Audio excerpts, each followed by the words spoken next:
Maul or Nothing. Hello and welcome to this week's episode of Maul or Nothing. To summarise and get all of the big talking points from the final round of the Six Nations. And, well, there was a lot happening. Boys, how are we? How are we feeling? Boys, I'll start. I'm feeling great because I've had a weekend off. I've pretty much taken it easy. Turns out the Irish don't want me anywhere near over there. So I had a weekend of just relaxing, watching the rugby at home, spending time with the family. It's been fucking lovely, right? So I'm here. I had a couple spicy margaritas. By the way, I've learned how to make a very good spicy margarita. Oh, with jalapeno, Brian. With jalapenos, you get the old crush it in there, the proper honey, the proper spicy honey, spicy salt around the top. Stop talking about booze. So I didn't kick the arse out of it. So yeah, I've had a wonderful weekend. Whereas Max, let's start with you. How are you, mate? You look tired. You do look tired. Yeah, it was a good weekend. It was a very good weekend. Where have you been? I watched the game at the Three Sisters in Edinburgh. Yes, you did. You let me know you're in Edinburgh, by the way. I didn't need more craziness over that weekend. I didn't need you there as well. It would have been carnage. Do you know what? That fucking only just clicked because someone texted me and someone slid into my DMs saying, you've got to quiz Max on me seeing him in the Three Sisters. And I was like, that's in Edinburgh. He wouldn't have gone to Edinburgh without messaging me. He wouldn't. Did you answer that?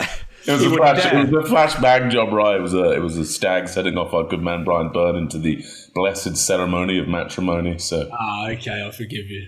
Such as that. So that's what. Jeez, you boys are really kicking the arse out of you. You boys need to take it easy. Pull back a little bit. Ease out. This world parallel universe. The tables have turned, eh? Unreal. I'm worried about you both. I'm really worried about you both.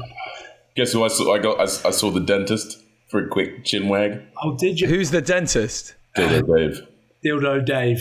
Dave Denton. Dave. So he's got two nicknames, eh? Dildo Dave, because he used to play rugby like he had dildos strapped to his hands. That's my favourite dildo. The dentist, but yeah, the pencil, because downstairs it's rather like a pencil, very long and thin. Cold Why the dentist? He's got awful teeth. I think it's just a Denton, that was it. Yeah. Okay. Well, yeah, that then explains the look of tiredness on your face, Max. Was it a good weekend? Good weekend or just a one-nighter? It was a weekend. It was good fun, good crack. I love Edinburgh. It's so lovely. I'm telling you, Glasgow's better, mate. You've got to come over. Oh, I know. I do really need to go visit you. That would be lovely. So is that who you're giving us, though? It was a nice time. You're not giving us any more? No, that's it, bro. So sneakily quiet about stags. All right, now let's move on to our friend over here, who we finally learnt is an actual French fan because it was France, England, and you were properly stripped up. I mean, I wouldn't be surprised if you had the shorts and the socks on, like full kit wanker mark, but you were there in person in Lyon, cheering on the French. It was awesome, boys. Was it unbelievable? Well, the problem is, right now I'm kind of torn between the absolute highs of yesterday and the crippling, death-defying lows of today, which have just been awful. But arrived in Lyon, and then that have you guys been to that stadium? I've played at Lyon, but I don't think they play at that stadium, the actual Lyon team, or maybe they've moved since, because I looked at that and I was like, I played there, and I was like, that is fucking dead. It's amazing, though. Man, guys, it was, properly like an experience. Like they did, and there was entertainment, the fireworks, all this sort of stuff was amazing. But I will say, it felt like there were literally no English people in the crowd. Like it felt like it was 60,000 sort of rabid French compatriots of mine all going absolutely nuts. Hold on, so you were very drunk when you sent some messages into the group, which is good to see, and you sent some good videos. And then did you travel back today? Travel back. Oh, man, that horrible. So the wake up is literally fully clothed, top of the bed, Contact lens still in.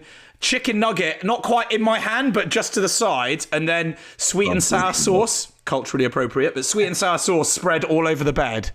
I'd obviously just like turned over onto the sweet and sour sauce. I woke up, I was like, it's so cold. And then obviously, because the balcony window was open, like curtains wide open. And then I had to get up and yomp it straight to the plane. And then, you know, those plane experiences where every minute is like an hour. Yeah. It's like the TARDIS, isn't it, when you're like that? It's always horrible. Fun. Anyway, so yeah, died today. But you guys, this is the best I've felt all day by some distance. You both look awful, and I think you both have drinking problems. So you need to sort it out. Fair enough. The shoes on the other foot, Mark. We've been done. Yeah, we've been done. By Dr. Clean over here. Tip top. Boys, this is bizarre, obviously coming from a Welshman, but that Italian side really did it, didn't they? Do you know what? Bark summed it up so well at the end of the game. The fact that the Italians weren't dropping to their knees crying when they won the game. They expect to win games like that now. And yes, Wales haven't been the best. You know, they're definitely building. And even Gatland came out and said that he offered his resignation straight afterwards in the changing room. And he's come out and said it publicly, which I thought was quite strange. But yeah, even the troubles that Wales are going through, you look at Italy and they deserved it. They went down there, they knew they were going to win it, and they showed that. And they played some good rugby, boys. They certainly played some good rugby, and they deserved it. So all that chat, we've always been fans of them, haven't we? On it, we've always talked them up, and there have been points where we're like, "Come on, do something." And 2 wins and a draw is sort of their best results in a Six Nations. And Gonzalo Quesada has gotten firing. The youngsters, I mean, a lot of people talking up Manoncello and Brex as the centre partnership. We had Hugh Pilotu. Brex and Cello is a new one to be feared. And Brex is good. And Ange Capozzo, not even in there. Like last year, we were going, they need Ange Capozzo. He's everything for them. But the way they played, Montione, we had him on last week. He was like a man possessed again, like flying out the line. The way they defended, the way they attacked, the lines are running. And then we had the captain, fantastic, Mitch Lamaro, he's topped the tackles. But not only that, he's not known for his turnovers. At crucial times, he was there, wasn't he, to get him out of a bit of trouble. He got so many turnovers. He was incredible as well. Pani looked very good as well. And then obviously the type 5 have been excellent, like understated performers every week. You got Fischetti, Canone, like they've been integral to everything good about Italy's like 80-minute games, like that competitiveness everywhere. I would have loved to see them out on the town in Cardiff after that. Yeah. It would have been. That's got trouble written all over it. They would have been as hungover as you boys are today, I reckon. Give us your thoughts, boys, though, on Wales for our Welsh listeners. You know, yes, Gatland's offering his resignation, but is there a ray of sunlight at the end for Welsh rugby?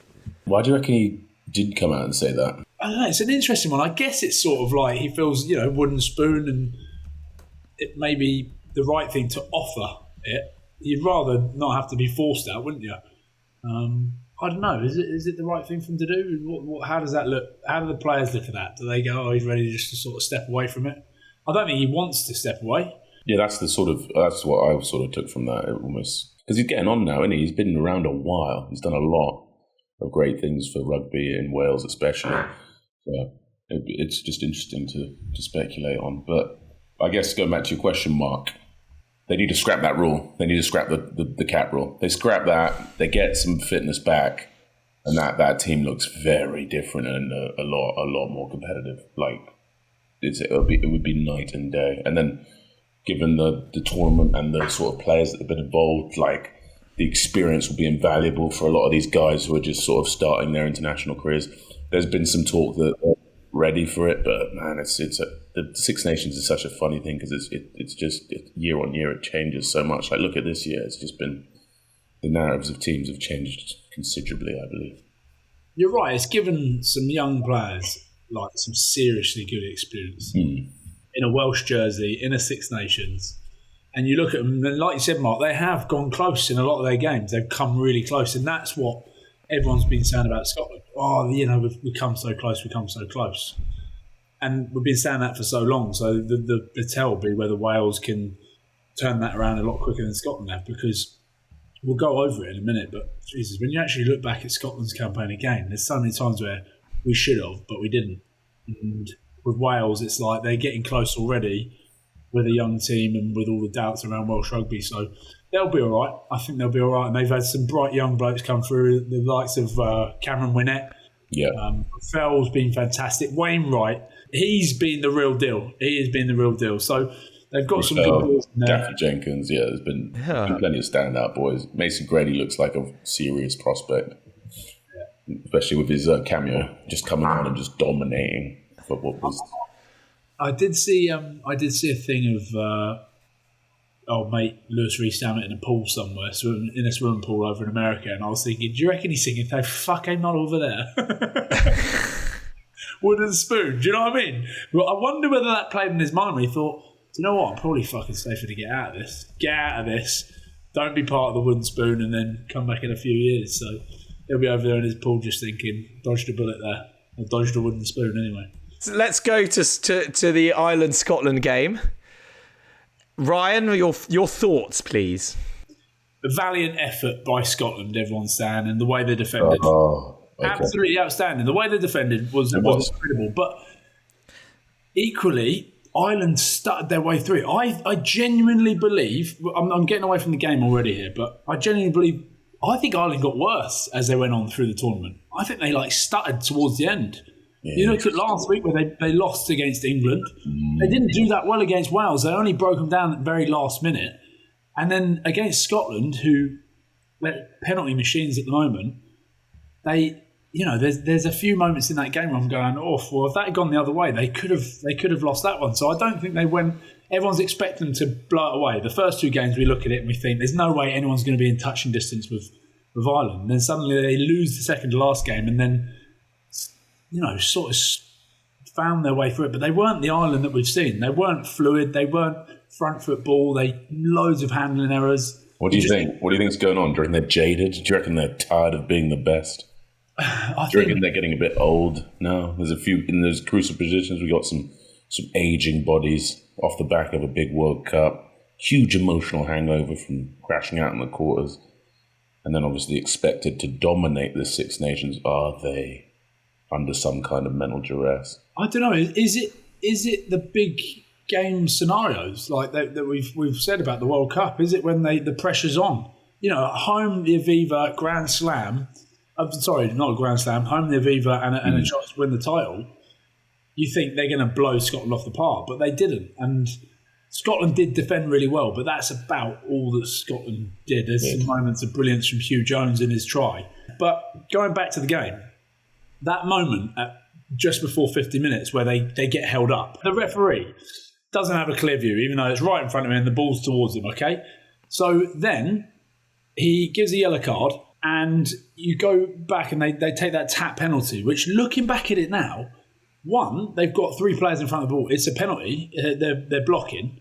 So it shouldn't have been allowed. And I'm not making excuses for Scotland here, Max. But what I am saying... No, I'm just intrigued about that. Do you reckon that is full-on blocking? You look back at it. If you go back at it and go through the clip... But what's the difference between that and an out-the-back pass on a hardliner forwards running? There's three players. You can have a 3 forwards running an option. 10 goes out the back to 12. What's the difference? That's what I'm trying to understand. Yeah, I suppose when it looks in that close proximity and everyone's together, it just looks a lot worse. But what I'm even more pissed about, right, is he doesn't know whether that try's been scored before, but I can't see it's held up, but it's right there. Straight away, whistle blown, try. There is no way on earth he could see that ball go down. But he's just gone, oh, you know what, we've taken so long that let's just give that. It went over at a rate of knots. I'm giving that try. When you look at the other angle, it looks like it's held up. And they didn't go back and check it. So for me, I don't know, there was some dodgy moments of refereeing in that game. But fair play to Ireland, we've said it. They did deserve it. They found a way to back it up. Back-to-back Six Nations wins. Huge achievement.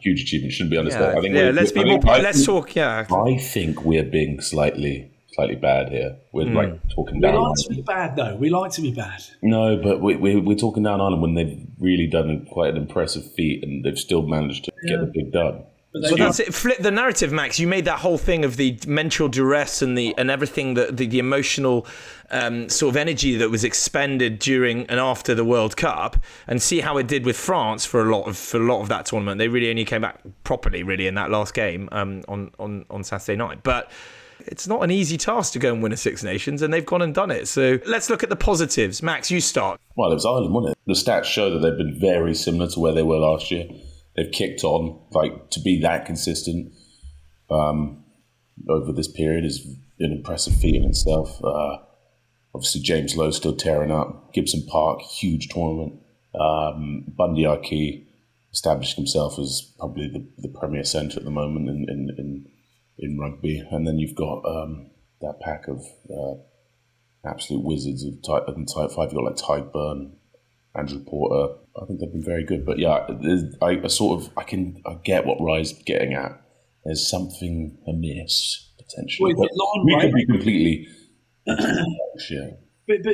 the way they've gone in the tournament, are people starting to work them out? Is that what's happening? Because line breaks, 12 against Italy, 12 against Wales, and then only 2 against England and 2 against Scotland.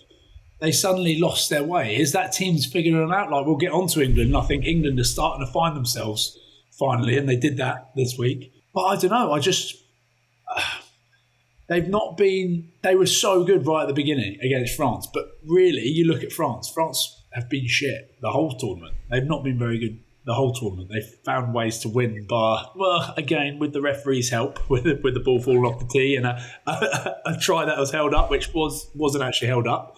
But I'm not. You know what I mean? Then I'm going, hold on. Well, yeah, France and Italy. But then after that, Wales, England, Scotland, they didn't blow anyone away. And I don't know. Maybe. Yeah, but wait, hang on, Ryan. Look at if people not as good as we think. Look at the final table, right?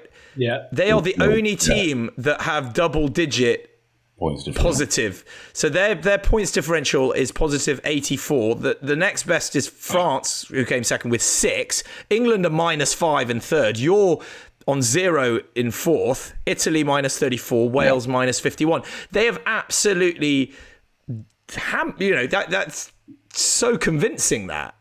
Right, well, why don't you give us your thoughts on them then? If you're so, fuck it! I mean, I'm just here asking questions. I'm like the conversational fluffer for you guys. I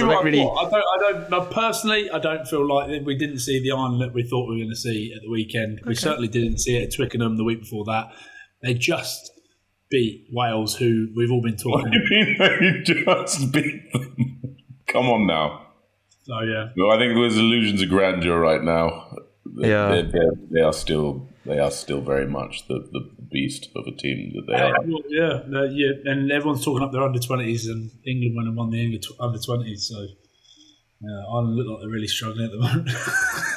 You're trying. It's unbelievable. It's impossible. Right, let's. But no, boys, fair play to them. I will give them that. Fair play to them. They're without Sexton, and Crowley stood up and done a job. James Lowe, McCarthy. James Lowe, for me, he's been... Is he the Irish player of the tournament for you? Between him and Bundy Aki, I reckon, they would be up there. Joe McCarthy is the partner that they found, and he's done well. And so they do deserve it. They do deserve it. I might be being harsh, but I just I don't know. Maybe after watching the first 2 games, I thought they were going to blow the Six Nations out and do a Grand Slam, and they haven't. Did you see this stat, by the way? Yeah, that's it. The penalties. So the penalties won and penalties conceded sort of outweighing each other. France are on plus 11, Italy on plus 10, Wales on plus 7, Ireland on plus 3, England on -1, Scotland on minus 30. Scotland both conceded the most, 57 in the tournament, and won the fewest, only 27. And you think of Scotland of old, like a Jacqueline team that go after the ball, that find a way to get the ball back. Yeah. That is... Mish, didn't they? They missed the mish. They do. They have Rory Darge, but obviously Jamie Ritchie again, another player that would have notoriously gone after the breakdowns. They've had players in the past like Kelly Brown, John Barkley that were... Andy Ritchie, he looks like the real deal. But Yeah, -30. That's shocking, and that just tells the story, doesn't it? Like, it's the penalties that we spoke about it, didn't we? It was the penalties, the penalty count that just got on the wrong side of, and they started to find a way in. And again, there was some big moments in this game. Wales, obviously, that was a big factor in it when we gave all those penalties in the second half. And I'm going to back my team. I'm going to back my team to the hills. But then when you look back at this tournament, you go, oh fuck! Like, with everyone we had in there, with all the talk, all the hype, with the depth of the squad, Ben White, you've got Blair Kinghorn finally coming back in, Finn Russell, the Messi of rugby. We only played one half against Wales. France, we left it too late. We did. Okay, I'll admit that now, but we should have won the game. But we left it too late, and it was our own doing. England, we finally dominated. We got up. Mentally, we got up for one game where England were jittering through and trying to find a way to play. Their new defence wasn't quite there, and their attack hadn't clicked. We then lose to Italy, and then front up against Ireland, but don't really play that well. We just defended well. It's like, you look back and go, fucking hell, if this is a time for Scotland to win something, it's passed us by again. And you look back and go, shit, have we missed an opportunity? Who's the biggest winner in the Scotland team? Who's your Scottish player of the tournament? Big Dewey, obviously in moments, but I still think Finn played so well. And I was thinking about this earlier as well, okay? And we're going on to France, England in a minute, but France without Dupont just doesn't work. It just doesn't. No, it does. It does. It does. They changed. They're back. Trust me. Get Dupont in there, and I reckon it's different. No, I agree with you. Scotland, what would happen? I wonder what would happen to Scotland if you just took Finn out of the equation. Oh, do you think they just absolutely capitulate? I don't know. I wonder how it would go. Anyway, that's my thoughts on Scotland. Just a little bit frustrated, and I think the players have feel that as well. Another opportunity missed. Right. Well, let's move on now to arguably the game of the round. I think between England and France down in Lyon. Yeah, obviously being down there, guys, it was amazing. But when the players came out, I genuinely almost felt sorry for the England players, because it just felt like gladiators coming in, but everyone was just baying for them, and the performance that they put on, it was a phenomenal watch. Scared. Yeah. Generally, we were like... No, man, players get off on that. Mark, have you been in the Stade de France when it's packed out, French team? Yeah. Would you say it's a better atmosphere than Stade de France? Yeah, it felt more intense, and you could sense the kind of physicality in the stands. You really could, like, you felt things looked painful. Faux war, pseudo war, yeah. Yeah, it really did, and then you're looking, and France, they're fucking massive. Do you know what I mean? They are massive. And yet England weren't, they were cutting them down and everything. I do like when you go to a stadium like that and you feel that energy. Do you know what I mean? You're just like, the hostility's on you, and you just love the scrutiny from the fans. It just it does galvanise the soul. Something kind of feral rouses in the blood, and you just use it and feel yourself, like as England did. It was quite brilliant. How did it look on telly? Did it look brutal? Because it felt fucking brutal. It sounded glorious. Yeah, it was just screaming. Yeah, no, it was a tough game. It was. There's a thought going around in my head, right? When I've played for Scotland, never really got that hatred from anywhere else. When you went to Twickenham, it was all quite corporate and it was just a bit shit, right? But when you go to Stade de France, incredible. Down at Principality, fucking amazing. Stade Olimpico, loved it. But when England go places, I've just had that thought. When they go to France, people fucking hate them. And like the 100-Year War's still on. yeah. Like England in Australia, Scotland go to Australia, like, fucking flaming Goliath, good boys. But England go to Australia, I can imagine it's different. Ashes Part 2, yeah.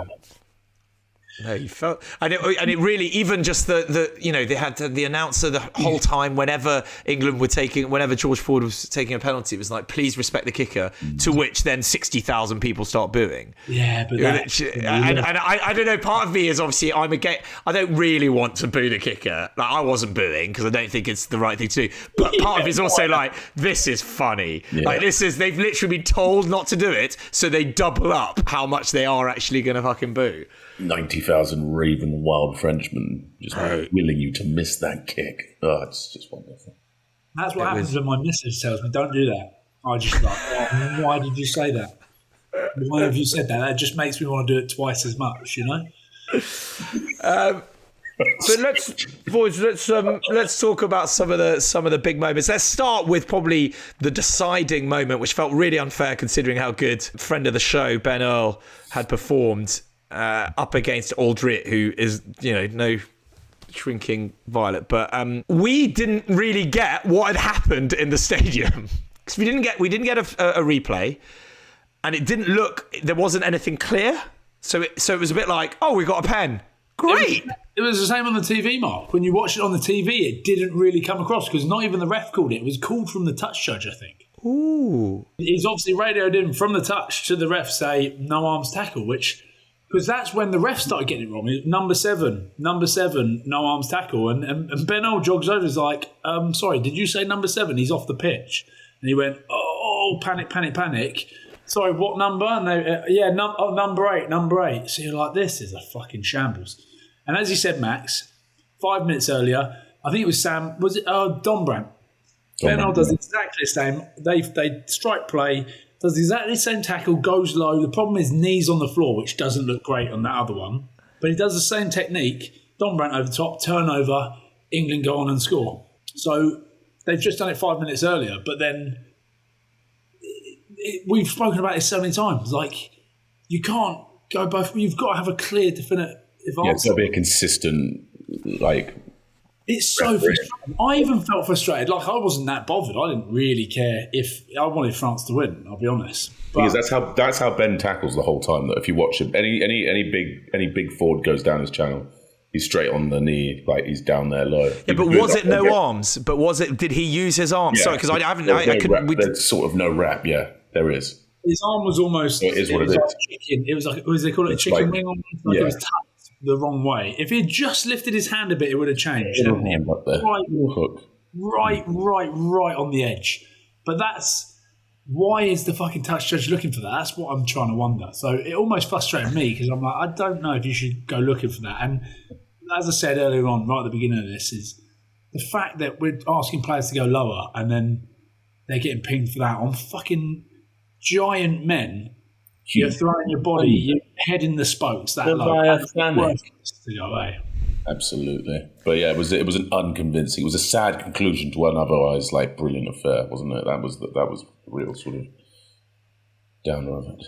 Yeah, but also quick word on guys. Just Ramos. Did you see it? Because we're obviously, as you're watching him intently, he does the old pick up, like it wasn't like, that one where you're watching it like, is it going to go over? It's like he knew as soon as he left the boot, he was just, all right, win.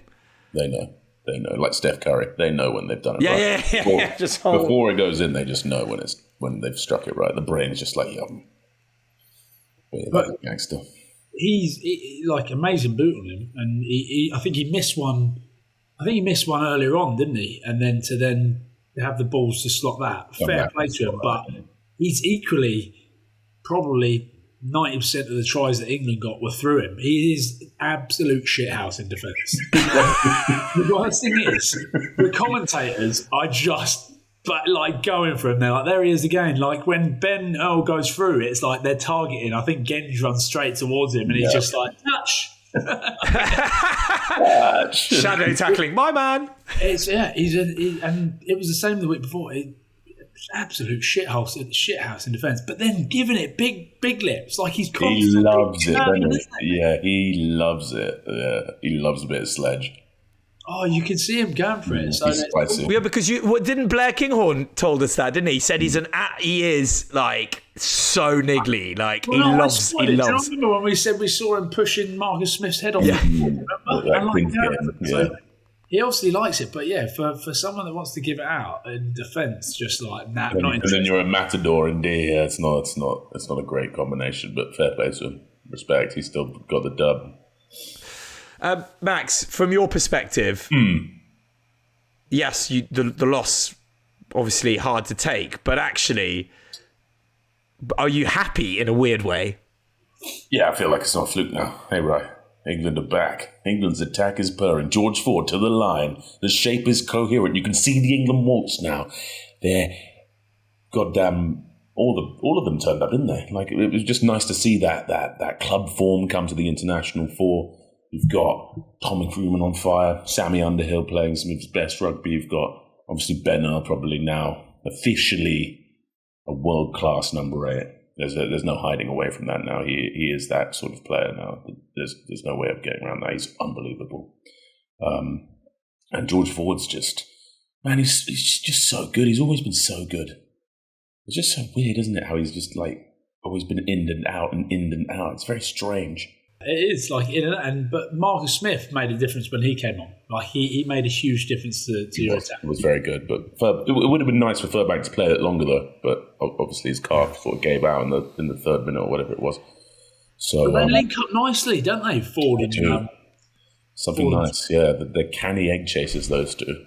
Great. He looks like he's somebody who loves. I clearly love him, top class Eurasian, but apart from that, he just looks like he loves that cauldron atmosphere. I don't know. Do you know what I mean? Like, he looked like combative. He was the one you could tell was annoying all of the crowd because he just looks like he fucking wants it more than anybody else. Yeah, there's serious intensity about him. Like, incredible competitor. It's great to watch. Like, brilliant. But mate, yeah, the type 5s now coming to the fore, like the set piece. Keeping that French scrum sort of shackled for the most part. Thought Ellis Genge had a brilliant game. Good hands for Benny Earl's line break. Carried really well, like combative. One of his better games for England. Like, mate, yeah, it was just all around a great game, I thought. Fellas, some question marks around the length of time that the advantage continued in that final phase ahead of that match-winning penalty from Ramos. Generally speaking, how do you players look at it? You know, do you think we'll just keep the ball until there is a clear advantage, or until there's a try, or something else happens, or are you thinking, shit, we're running out of time? I mean, if you're talking about that certain penalty advantage, I thought it went on quite long, Max. It went on a lot longer than I think it probably should have, and France made a good dent in the defence, and they'd gone 25 metres. Don't you think? What is the distance? The refs like, is there a minimum? Do they have to give away on? That's a good question. I actually have no idea. Obviously, you're told not to kick it away, but ref's discretion. I'm not sure. Yeah, the ref's discretion, which is again another grey area that we've got. Yeah, but I don't think. Come on, Ryan. That's not a thing. We don't need to add that to the rap sheet. No, I'm not adding it to the ref sheet. I'm just saying it's another grey area. There should be. I bet in other sports there'll be a hard and fast rule. If you get over this amount of laws, Ryan, laws. I think there needs to be a hard and fast law. Okay, so boys, listen. I obviously said England were flukes, and is it a fluke? Was my stating. They're starting to click. I think they're starting to click. In attack, you can finally see what they're starting to do, the way they want to play, which is lovely to see. 6 line breaks in each game. I think that's up from 3 in the tournament, which per game, which is clearly shows that they're going somewhere. And then their defence, actually, the defensive stats have been pretty good, and they've started to look like what they're doing in defence is coming together. So, hey, listen, I'm not completely against England, and it's good to see them clicking and finally. What they're trying to do is coming together. They just need to make sure they kick on. And they've got some young players in there. Do you know one of the things I probably love the most, though? Jamie George as captain. And how different is he, a person and a character, to Owen Farrell? And I wonder what that's like. But I think he's a fan's favourite, isn't he, Jamie George? And people love him. He just looks like a lovable jolly man, isn't he? Yeah, very jolly man. Absolutely. Gregarious. Worth pointing through the... all positive sunshine that you're giving, even Ryan Wilson is giving England. But England trailed at half-time in every single one of those matches in the Six Nations. They haven't done that for 50 years, exactly on the nose, I think. 1974. But they found a way to win, and that's what you were just saying about Ireland. They found a way to win. Fair play. Well, they didn't. Freeman, by the way, like he's proved he can mix it with the best, Max. I like him. He's a big freakish athlete, isn't he? He's class. That was funny though on the kick chase where he tried to body me off, just hit it standing still. It was going like George of the Jungle into a tree. I was like, fair, that man must be titanically strong. Wills, give Max some credit because he has talked up Tommy Freeman and we're talking.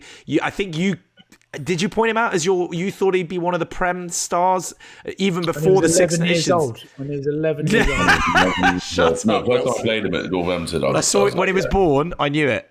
There's just not many people that sort of size and speed going around, and he's got like a wonderful rugby awareness as well. Like very good industry off the ball. He's not just like an athlete. He's very very canny rugby player.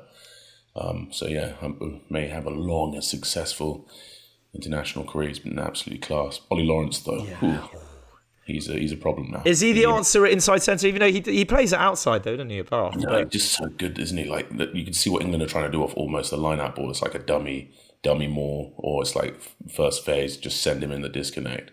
Gives you such good quick ball. Always go forward.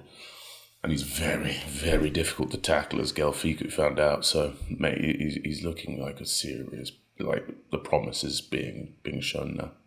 Do you think Sean Edwards absolutely went berserk? Do you think that's the sort of thing where even with the win, he'll go down and have a word with Fiku? Probably, but yeah, I think so. It was slightly strange defence, wasn't it? It didn't look so great. He like beat him on the outside as well.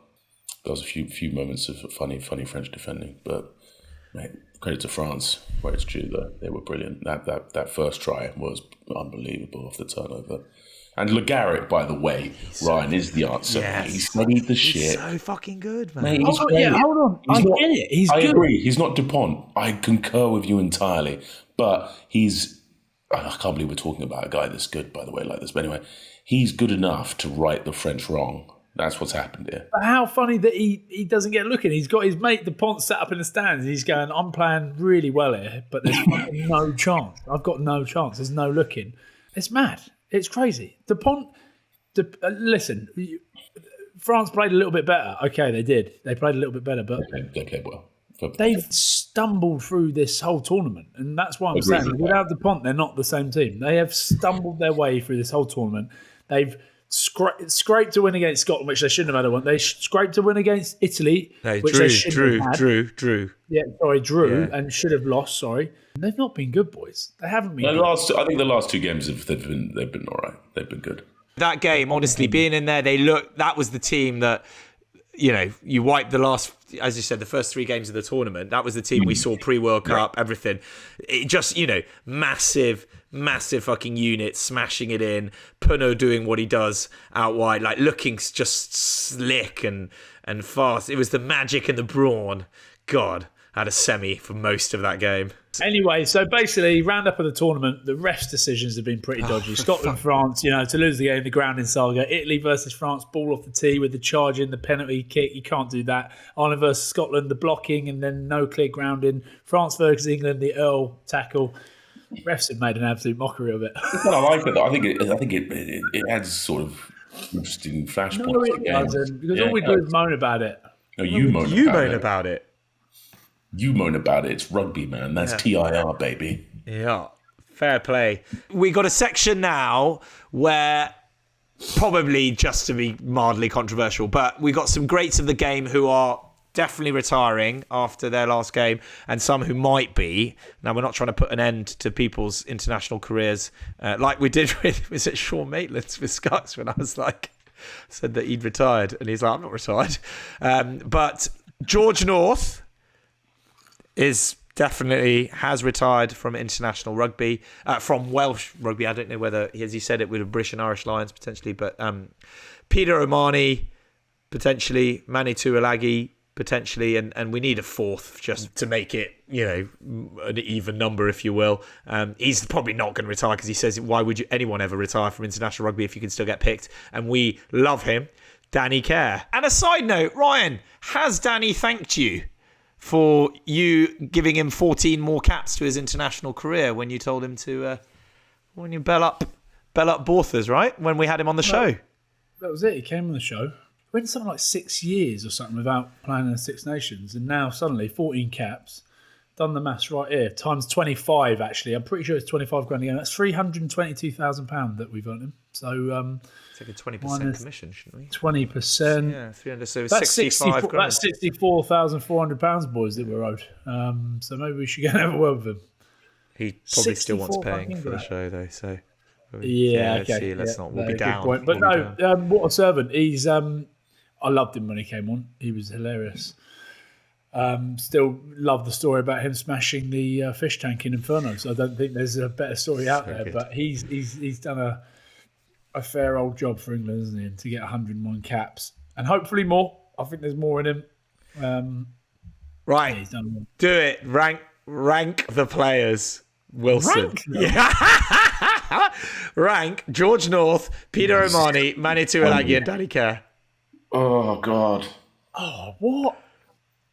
That's prickly. And there's also no real sort of barometer for measurement because they all play different positions. They all play different positions. How many caps has North had? He's got to be up there at the top, hasn't he? George North. Third most capped Wales player of all time. Youngest Welsh player to reach 100 caps. He Wales, picked up Israel Folau with one arm. Right, one of those defining Lions moments. He was one of the great Goliaths. He's been an unbelievable servant to Welsh rugby. Formidable athlete, ginormous human. Should we put him at the top? You want to put George North at the top? Well, yeah, you can't. I mean, I feel like we have to go with Omani if we're just going on the effectiveness of his career. I'm going. I know you don't. You and him see things differently. I don't think you guys are. What a nice way to say they hated each other on the field. This can't be an ad hominem thing. We gotta go. Now, do you know what? I listened to Pete talk after the game, and I thought, do you know what? I'd actually love to just sit down. I'd love to sit down and have a pint of Guinness with him. Have you never had a post-match beer with him? Well, no. And were you a dick to him, Ryan? Be honest. No. On the field, we were horrible to each other. Horrible. But I was horrible to most people on the field. I genuinely think there's a few Munster players that over the last year or two, since I've been on my sabbatical, I've chatted to and actually got closer to him and realised, that he's all right. And so we've got on. So I'd actually like to sit down. Maybe we could make it happen. Someone out there organise for me and Pete to sit down and have a pint of Guinness together. Maybe do a bit of gardening. Oh, that would be some kind of spectacle. Like that's could be a content. Just Ryan Wilson going to sit and just hash it out with Pete in the garden. Self-proclaimed good content. It's good content. Me going off and doing something. Yeah. So George North, Danny Kerr, Tuilagi, and then Peter O'Mahony. Yeah. There's mine. Max, go on. Get off the fence. Give me a list. The list? Yeah. Oh, God. I'm going to go Omani North. Tuilagi's career could have been so different, though. And given that, he's still like one of the greatest athletes to ever play rugby. But you're going to put Danny Kerr at the bottom. You're out of order. You're out of order. Friend of the show, Danny Kerr. I'll put Danny Kerr, Tuilagi, yeah. Okay, so Manu goes. Manu. Man, I don't know. I'm just doing this for you guys because you're making me. I don't. He's gonna silly. This is silly. Yeah, have you still got Sale to play?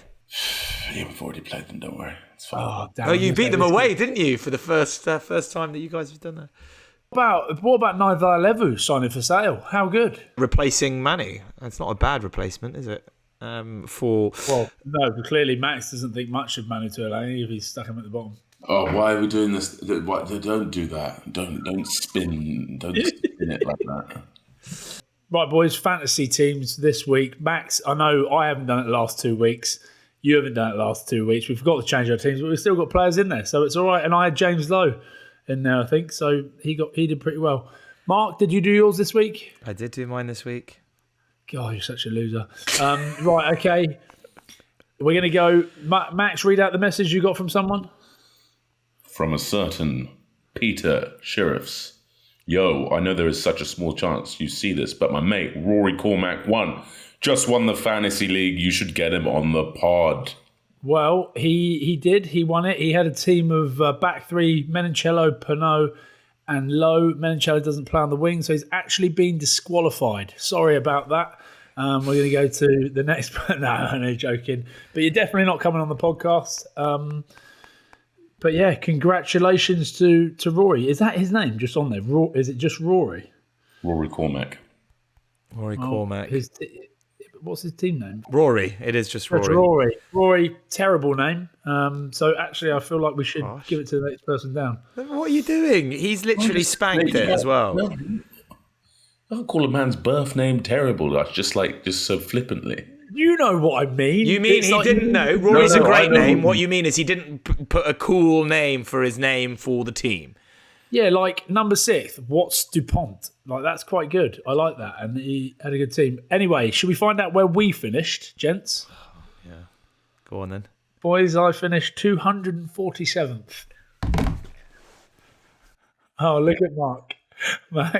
All right, Mark, go on. Where did you finish? Let's remind our listeners and viewers, I didn't put a team out for round 1, so you've had an extra round of points. I finished 246th.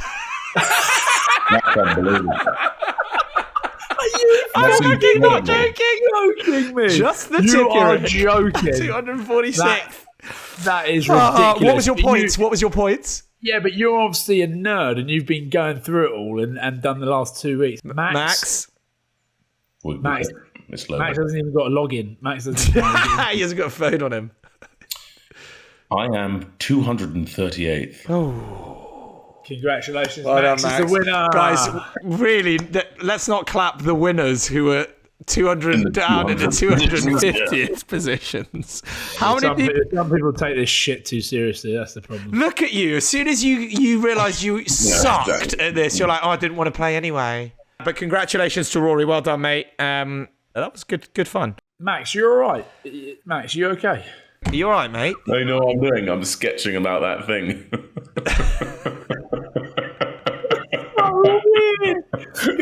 I'm just like this. Oh, God. What have I done?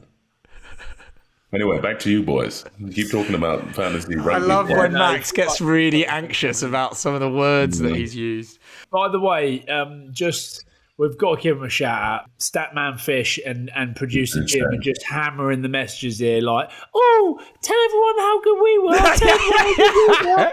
Producer Jim at 130. Jim 130th apparently, and Statman Fish at 139th. Congratulations. Duhan let him down too many times. There you have it. There you are, boys. You're welcome. Who cares? Yeah, well, not you down in 247th. Awful. Max, who have you got next week? The mighty Saints. When the Saints go marching in, we have them. They are very, very formidable. It should be a great game. I'm looking forward to it. The Prem kicks back off this weekend. We are the first fixture. And then we've got one more game, and then I think there's another break for a week. 2 weeks for Europe. Is it Europe? I don't know. The schedule's yeah, Europe's coming up. Yeah, Europe's coming up. And I'm going to Hong Kong, baby. Oh, wow. That'll be class. Hong Kong Sevens. Oh, yes. The drinking festival that has a side of rugby. What? No, you don't have to drink when you go there. Yeah. Just there for work, aren't you? No, it's just a fancy dress party. All right, fellas, it's the moment everybody's been waiting for. It is your team of the tournament. Is it controversial?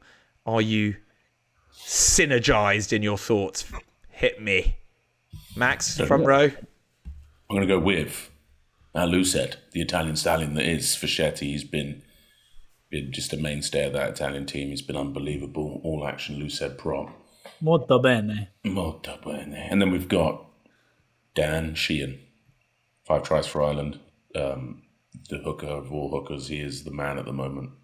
Very, very good tournament from Big Dan Sheehan. And then, obviously, hard to not look past the behemoth shadow of Antonio. He is the centerpin of everything great about France's set piece. That impressive scrum they had, best in the tournament. In the old boiler house, started with a bang, didn't he? Big Joe McCarthy. Yeah. Stand out for me at number 4. And then his partner in crime, Ty Byrne. Just, by the way, the bloke wouldn't let go of the trophy, though. Did you see him? Going around, fucking give someone else a go. Jesus. Yeah. Unbelievable. I love that you noticed that. Like, he's hogging it. Why is he doing it? Let's Let someone else have a go.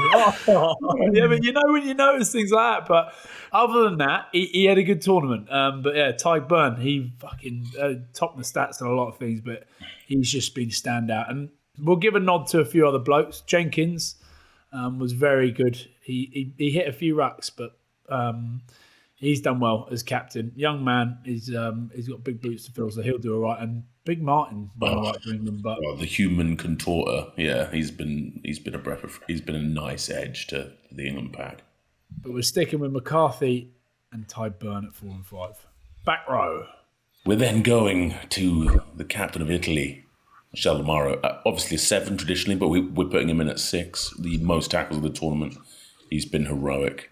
I'm chucking him in there as my captain of the team as well. Yeah. Like, just captain fantastic. The way he spoke when he was on there, topping the tackle stats. He's just, even like his turnovers in that game at the weekend, I actually fucking love the bloke. I bloody love him. So, Big Mitch, you can be our captain. You happy with that, Max? I am happy with that. Just a line on one. He said something in I think it was, I can't remember if it was Monty who told us or I read it somewhere, but he used a great line apparently in the game about like their defensive effort against Scotland. He said, if one falls, we all fall, which is why no one falls. And that was his, like, I don't know, I quite liked it. It's quite a nice little phrase, that. Oh. And number 7, the canny Welsh fox that is Tommy Raffel. Leading turnovers of the tournament. He's been a bright light in an otherwise sort of sad Welsh effort this year. Then we have, at number 8, the Earl of Twickenham, Benjamin. He has been, I'm going to say, I think he's player of the tournament. I think he could be. I think the Earl of HQ could be player of the tournament. And like after people doubting him, we were calling for him to be England captain as well. He's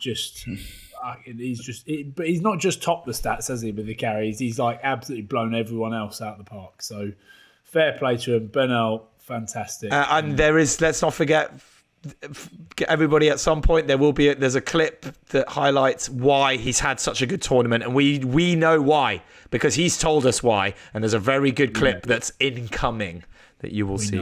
We know why. Max hasn't got a clue because Max doesn't read any of the messages that go in the WhatsApp group. Let's move on. Muted our group. Look at his face. He's just like, what? What are you guys talking about? What are you guys talking about? Go. Anyway, you'll see, Max. I can't wait. Let's go scrum half. Man of the match from the weekend in the game where they obviously win the tournament, Jameson Gibson Park. 3 assists, most passes, 333, but that's because they do so much damage. But he's been fantastic. Did you hear him speak after the game? He seems quite timid. I thought because he was a Kiwi, he's going to come out and be like all, like Kiwis are. But he seemed pretty timid. But he's been great. He's been great for Ireland. Oh, mate, he's brilliant. Absolutely, he's been so consistent as well over the years. He's integral to everything good about Ireland. That fast ball mentality of theirs. That 10 jersey is going to be a throw up. There's 3 players to throw in the mix, I think, Max. Was chucking Crowley, Galbisi and Russell. So we go back to the narrative of Crowley having the easiest job in all of pro rugby. Would you say so? So he has to be taken out of the equation. Is that what you're saying? He's out. So it's between Galbisi and Russell. I think he's been brilliant. He has been brilliant, but it's an easy job. That was a huge talking point for Ireland for so long, as who's going to replace the great Sexton, and he's done into it. Seamlessly. But I think hold on. You just told me that George Ford's the best player on earth, so are you going to chuck him in the mix? You see, I kind of want to, but I do recognise that England have only really played well in sort of 50%. So it's hard to be like, for the whole tournament, does George Ford deserve to be in there? And the same argument goes for Finn. Like the first 2 games, he was outstanding. And then the good thing about Finn is he's not like a 10 one week and then a 2 the next week and then a 10 the next week and then a 4 the next week. He's getting more consistent with how he's playing, which is good for Scotland. 95% in terms of kicks at goal as well, the highest in the tournament. Ever since Alfie said that he doesn't kick, he sucks at kicking at Bath. The guy hasn't missed. He's missed like 1 kick or something. Oh, it's a bloody tough one, isn't it? Because then you look at the last two games and finally Italy click, and the way they play, Garbisi at the back of Brex and Menoncello, the way they run the similar sort of, shape as Scotland are doing with their two centres. And you look at Garbisi, he's been really good. I think Mark's going to have to choose it, personally. I think it's Crowley, isn't it? Really? Good, Mark. No. You're not going to go Crowley. Good. Guys, it is so tough. Because you look at, Finn, though, has been consistent. He's probably been consistently good through the whole tournament. But then part of me is like, what Paolo Garbisi's like done and picked up his game after. Let's not forget, like, not winning the game against France and backing that up and not sitting there and killing himself over something that could have been historic at the time. They didn't know what they would then do against Scotland or what they would then do against Wales. He could have been in a completely different way, and he's come out and he's done it. I don't know. For me, I'd probably, as much as I love Finn, I think Garbisi. I guess we're all disagreeing now. We can't choose. So Max is Crowley, I'm Finn, and you're Garbisi. Why don't we put Crowbisel? All three of them. Number 11, we spoke about him already. Oh, I miss my man bun, James Lowe. Most meters, 374 in the tournament. The boot on the man, the way he grafts, he's been standout for Ireland for me, and he's up there with one of the best performing players as well. He'd be up there with Ben Earl in terms of players of the tournament. So I think do they do a short list? I think he'll be on the short list. Is there a short list? Yeah, there is, yeah. He'll be in there. There you go. Number 12. Oh. Tough. This is tough. The centres, I think, are really tough, guys. They are. And we got to pick between, I think, Menoncello and Bundyaki. And like you said, is it just the last few games where Italy have started to really click? Has Aki been consistently good? I think it's difficult to ever look past Bundy, isn't it, really? Like, Menoncello's great because there's a certain novelty, isn't it, also, because he's a fresh talent on the block. He's coming to the tournament with a bang. So do we go that way? With Italy's greatest ever Six Nations performance, is it because of Menoncello and Brex being just so good, godly gifted? Menoncello, 21 years old. Talked him up. We said in that game, remember before Six Nations? When before it started, yeah. And we said he's going to be in there. So, like, people will be like, you absolute morons not picking Bundyaki. But let's go Menoncello. Yeah, Max? I mean, I like your argument, but my brain says Aki, but I'll go with Menoncello. Okay, so then at 13, where are we going? Oh, mate, I think he's so good, bro. I mean, Hugh Jones. How did he? He has played very well. That try against Ireland, it was. How did he do that? You know how he scored it and was just jogged back. I was like, bruv, you just scored a freak solo effort. You just another day in the life of Hugh, boy. Why does it always seem he has people falling off him? Like, he makes those breaks, but they're not always. There's always an attempted tackle, and he just seems to. Almost more than any other player I can think of, where they just feel like they don't quite able to. What is it? It's shape. The footwork. He finds another step. That's what he always does. Like, you just think, I'm going to go down. He manages to just keep one more step to keep him up. So we're going with Hugh Jones at 13, Max. Hugh Jones at 13. Big shouts to Brex though. Number 14, we've got the shiny Charizard, probably the greatest winger. Would you say he's the best winger in the tournament? I'd say he's the best winger, like out and out. Consistently, week in, week out. I'd say it's Damien Penaud. In terms of involvements as well, like we talked up Dewey, and Duhan should have been in there. Duhan and Terence Lowe, Montiuani, all very, very good. But I would say that Damien Penaud is just he's just so hard to bring down. He was doing mad, like mazy runs all day against England. It was odd to watch at times. That one where he ran in field and just kept breaking tackles, almost made a line break. We were like, whoa! Every tackle you're like, whoa, whoa, whoa. 3 assists, most offloads with 11, and most line breaks with 11. So Damien Penaud. And yet, and I think we've mentioned this before, because of the heights that he's hit so consistently over the years, does it also feel like he wasn't as good as he has been in previous tournaments, even with those stats, we haven't talked about him that much? I think that was part of France's problem, though, wasn't it? They weren't really getting any sort of fluency or coherence in attack. So as a result, Damien's like sort of appetite for the ball struggled. But the minute they started getting it back, next minute, just Penna was everywhere. And then at 15, the Matador. Oh, Ramos. With his little red flag. Scorer The Matador. of the tournament. You fucking hell. Most points, is it most points scored in the tournament? 63. Mate. And he's had to settle in at 10, like out of position, given France's injuries. It's no easy feat. International rugby just gets it done, mate. There you have it. There's our 15. I just want to take this opportunity to say a huge thank you to our sponsor, that Wolf Craig Distillers. Been with us all the way, and if you want to head over to the website, which is wolfcraig.com. That's right, you can go and grab yourself a wonderful bottle of gin or one of their beautiful whiskies, which you can enjoy.